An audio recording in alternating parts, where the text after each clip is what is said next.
दोस्तों रिसेंटली पाकिस्तान के प्रधानमंत्री ईरान में जाके बोलते हैं कि वो भारत के साथ शांति वार्ता चाहते हैं, भारत के साथ बातचीत करना चाहते हैं बैठ के कश्मीर मुद्दे के ऊपर, आतंकवाद के ऊपर या जितने भी डिस्प्यूट हैं भारत पाकिस्तान के उन सभी के ऊपर। और दूसरी तरफ भारत के प्रधानमंत्री नरेंद्र मोदी गुजरात में जाके ये बोलते हैं या तो आराम से खाना खाओ या फिर हमसे गोली खाओ। तो जानेंगे सब कुछ कि यहाँ पे भारत के प्रधानमंत्री ने क्या कहा और पाकिस्तान आज के समय किस तरीके की डिमांड कर रहा है भारत से, या दुनिया भर के अलग अलग देशों में जाके पाकिस्तान के प्रधानमंत्री ने क्या बातें कही हैं, सब कुछ मैं आपको यहाँ पे बताने वाला हूं। तो वीडियो को स्टार्टिंग से लेके एंड तक देखें ताकि हर एक पॉइंट आपका क्लियर हो। स्टार्ट करते हैं आज के इस सेशन को आप सभी के साथ में। यहाँ पे लिखा गया है पीएम मोदी ने क्या कहा था, रेडी टू काउंटर टेररिज्म, इस तरीके की बातें पाकिस्तान के प्रधानमंत्री की तरफ से आई हैं। तो जान लेते हैं सब कुछ, पर उससे पहले एक दो न्यूज आर्टिकल हमें देखने होंगे और ये देखना होगा कि ईरान कहां पे है और तुर्की कहां पे है जहां रिसेंटली पाकिस्तान के प्रधानमंत्री गए हैं। यहां पे आपको एक मैप नजर आएगा और इस मैप पे थोड़ा सा अच्छे से देखो, आपको आराम से दिखेगा तुर्की भी और साथ में ईरान भी। अब इन्हीं कंट्रीज में जाके पाकिस्तान के प्रधानमंत्री कुछ बोल के आए हैं। एक तो इस कंट्री में गए ईरान में और दूसरा गए आपके तुर्की के अंदर। अब क्या बातें कही हैं वो सुन लेते हैं या समझ लेते हैं कि क्या बात बोली। अभी रिसेंटली वो ईरान में गए और ईरान में जाके उन्होंने कहा कि वो भारत के साथ शांति वार्ता चाहते हैं, भारत के साथ बातचीत करना चाहते हैं। अभी जो रिसेंटली ऑपरेशन सिंदूर भारत ने लॉन्च किया था उसके ऊपर बातचीत करना चाहते हैं, बातचीत करना चाहते हैं आतंकवाद के ऊपर, बातचीत करना चाहते हैं कश्मीर मुद्दे के ऊपर। ये सारी की सारी बातें पाकिस्तान के प्रधानमंत्री ने ईरान में खड़े होके बोली है। साथ में बात करें तुर्की की, तो तुर्की के काफी अच्छे रिलेशंस हैं पाकिस्तान के। बहुत सारे टर्किश ड्रामा है जो पाकिस्तान में उर्दू भाषा में डब करके देखे जाते हैं और काफी ज्यादा पॉपुलर भी होते हैं। अब इसी कंट्री के अंदर तुर्की है या तुर्की के अंदर जाके पाकिस्तान के प्रधानमंत्री जो हैं वो बोलते हैं कि मैं तुर्की के राष्ट्रपति अर्दोगान का थैंक यू बोलना चाहूंगा उन्हें, क्योंकि उन्होंने पाकिस्तान को बहुत बढ़ चढ़ के समर्थन किया है। पाकिस्तान और भारत की जब जंग स्टार्ट हुई, पाकिस्तान और भारत के बीच में जब लड़ाई स्टार्ट हुई और भारत ने ऑपरेशन सिंदूर लॉन्च किया तो उस समय तुर्की नाम की जो कंट्री है वो पाकिस्तान के हक में खड़ी थी। और हमें यह भी देखने को मिलेगा कि तुर्की वो कंट्री है जहां पे अर्थक्वेक आया था और उस समय भारत ने अपनी नेशनल डिजास्टर रिस्पांस फोर्स को वहां पे भेजा और मदद करी थी तुर्की के लोगों की। यहां पे एक दो न्यूज आर्टिकल और देखो, इन न्यूज आर्टिकल्स में क्या कहा गया है आई थिंक आपको पता लग गया होगा।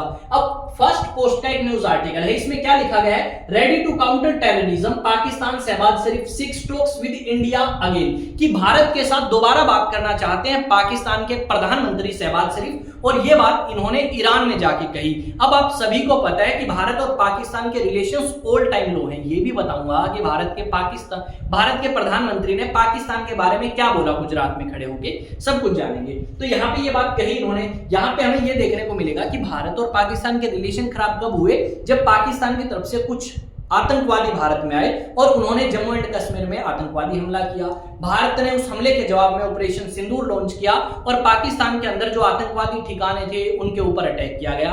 पाकिस्तान के जो एयर बेसिस थे उनके ऊपर अटैक किया गया और पाकिस्तान मुंह दिखाने के लायक नहीं बचा। पाकिस्तान जो है वो कुछ नहीं कर पाया और भारत ने सभी आपके आतंकवादी ठिकानों को बहुत अच्छे और स्ट्रिक्ट तरीके से टारगेट किया। हमने ये भी सुना कि जो भारत और पाकिस्तान के बीच में डिस्प्यूट हुआ था वहां पे अमेरिका के राष्ट्रपति टांग फंसा के बोलते हैं कि इन दोनों कंट्रीज के बीच में जो सीज फायर है वो अमेरिका के राष्ट्रपति ट्रंप यानी कि मैंने कराई है। ये बात ट्रंप ने कही।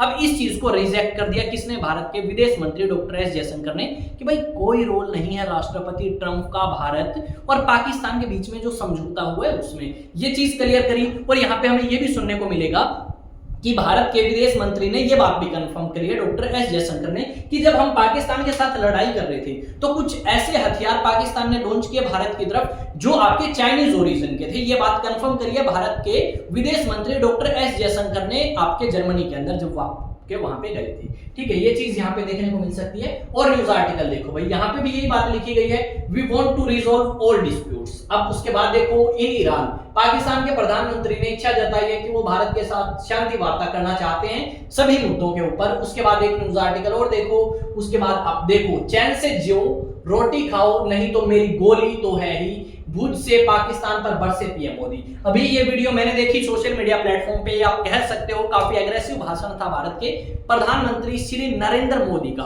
भारत के प्रधानमंत्री नरेंद्र मोदी को नरेंद्र मोदी ने पाकिस्तान को बहुत अच्छे से चेतावनी दी, कहा कि या तो तुम आराम से बैठो। पाकिस्तान के लोगों से रिक्वेस्ट करी कि पाकिस्तान के अंदर जो सेना है और सरकार है वो अपनी सत्ता और पावर को बचाने के लिए पाकिस्तान के लोगों को मूर्ख बनाती है और पाकिस्तान के लोग मूर्ख बनते हैं। पाकिस्तान के लोगों को खड़ा होना होगा, जागना होगा और आतंकवाद को रोकने के लिए हर तरीके के प्रयास करने होंगे। अगर वो अपना जीवन चैन से बिताना चाहते हैं तो अगर इसी तरीके से पाकिस्तान की तरफ से आतंकवादी हमले होते रहे तो डेफिनेटली भारत के लोग, भारत की सेना जो है वो पाकिस्तान के खिलाफ खड़ी रहेगी और पाकिस्तान को मुंह तोड़ जवाब जो है वो देगी। नीचे लिखा गया है पीएम मोदी इन भूज में पीएम मोदी ने कहा कि वो पाकिस्तान की आवाम से कहना चाहते हैं कि सुख से या चैन से जियो, रोटी खाओ नहीं तो मेरी गोली तो है ही। ये बात आपकी भारत के प्रधानमंत्री ने वीडियो में कही है, डेफिनेटली कही है। इस बात का मैं बिल्कुल समर्थन करता हूं। यहाँ पे एक अपडेट है पर इससे पहले हम थोड़ा सा और ज्यादा डिटेल में जानने की कोशिश करेंगे। अभी देखो, ऑपरेशन सिंदूर लॉन्च किया, काफी ज्यादा नुकसान पाकिस्तान को हुआ, भारत को नुकसान हुआ, भारत के कुछ एक लोग मारे गए, 2 सोल्जर शहीद हुए, वो सारे नुकसान हमने भी देखे। पर यहाँ पे हमें ये समझना होगा कि जब तक हम कोई बोल्ड स्टेप नहीं लेते पाकिस्तान के खिलाफ तब तक पाकिस्तान की तरफ से इसी तरीके की चीजें होती रहती। अब हमने पाकिस्तान को दिखाई कि भाई तुम्हारी औकात क्या है और हमारी औकात क्या है। उसके बाद पाकिस्तान जो है वो समझ चुका है और चाहता है दूसरी कंट्रीज की मदद से वो भारत से बात करे, क्योंकि डायरेक्ट भारत बात नहीं करेगा, तब तक बात नहीं करेगा जब तक आतंकवाद के ऊपर सख्त कदम नहीं उठाए जाते पाकिस्तान में। ये चीज हमें यहाँ पे देखने को मिलेगी। मैं 1-2 न्यूज आर्टिकल और भी दिखा सकता हूँ। यहाँ पे कई बार पाकिस्तान के प्रधानमंत्री, पाकिस्तान की सरकार की तरफ से आरोप लगाए गए भारत के ऊपर कि भारत जिम्मेदार है पाकिस्तान को तोड़ने में। 1971 में जो हुआ पाकिस्तान के साथ उसमें भारत रिस्पॉन्सिबल है, भारत जिम्मेदार है, भारत की वजह से बांग्लादेश का निर्माण हुआ। यहाँ पे और देख सकते हो, ठीक है। ये न्यूज आर्टिकल्स मैं आपको बहुत अच्छे तरीके से दिखा रहा हूँ ताकि आप समझ पाओ कि इस मुद्दे के ऊपर क्या बात हुई है। पाकिस्तान के प्रधानमंत्री शहबाज शरीफ आपके तेहरान गए, यानी ईरान की कैपिटल की बात कर रहे हैं, और उन्होंने इच्छा जताई कि वो भारत के साथ बातचीत करना चाहते हैं कश्मीर मुद्दे के ऊपर, आतंकवाद के ऊपर, पानी के ऊपर, व्यापार के ऊपर, क्योंकि हमने व्यापार भी पूरे तरीके से बंद कर दिया पाकिस्तान के साथ। हमने इंडस वाटर ट्रीटी को सस्पेंड कर दिया और पाकिस्तान का पानी रोकने की हमने क्या दी थी चेतावनी कि हम पाकिस्तान का पानी रोक देंगे अगर पाकिस्तान नहीं मानता है तो, और वो हमने करके भी दिखाया था। साथ में यहाँ पे लिखा गया है कि यहाँ पे जो ईरान है, ठीक है, उन्होंने कहा कि डेफिनेटली हम थोड़ी बहुत मदद कर सकते हैं और कर भी सकते हैं, क्योंकि ईरान के साथ तो हमारे काफी अच्छे रिलेशंस या डीप रिलेशंस हैं। यहाँ पे 1-2 न्यूज आर्टिकल और है भाई, सेम बात लिखी गई है, really want piece seriously and sincerely, ये बात बोली गई है पाकिस्तान के प्रधानमंत्री शहबाज शरीफ के द्वारा। अब इस बंदे के हाथ में कुछ नहीं है, अगर रियलिटी में देखोगे तो इसके पास कुछ नहीं है, ना पावर, बस गद्दी पे बैठा है किसके नाम पे, आर्मी जनरल आसिम मुनीर के नाम पे। इनके पास कुछ नहीं है करने के लिए। आसिम मुनीर जैसा बोलेंगे उसी के सेम बोलिए आपका बोल देगा, क्योंकि इनकी यहाँ पे चलती तो है नहीं, बस पावर में बैठे हैं, सत्ता में जब तक रहेंगे रहेंगे, जब आपका मिलिट्री चाहे तख्ता पलट भी इनका कर सकती है, क्योंकि ज्यादा टाइम तक इस तरीके की चीजें नहीं चलती पाकिस्तान में। अब बात आती है नेशनल डिफेंस एकेडमी के ऊपर। अब बहुत सारे स्टूडेंट ऐसे हैं आप में से जो नेशनल डिफेंस एकेडमी की तैयारी करना चाहते हैं, क्योंकि बहुत अच्छी अपॉर्चुनिटी है नेशनल डिफेंस एकेडमी आप सभी के लिए। अगर आपने 12th पास कर ली है या 11th या 12th क्लास में है, तो अगर आप नेशनल डिफेंस एकेडमी की तैयारी करना चाहते हैं तो आप 2 इयर्स के इंटीग्रेटेड कोर्स में ज्वाइन कर सकते हैं हमारे साथ, जहां पे 11th कराई जाएगी या 12th कराई जाएगी, ठीक है। अब 11th 12th और साथ में प्रिपरेशन, या फिर आप अगर मान लो 12th में है तो 12th और उसके बाद आपकी प्रिपरेशन और साथ में भी होगी।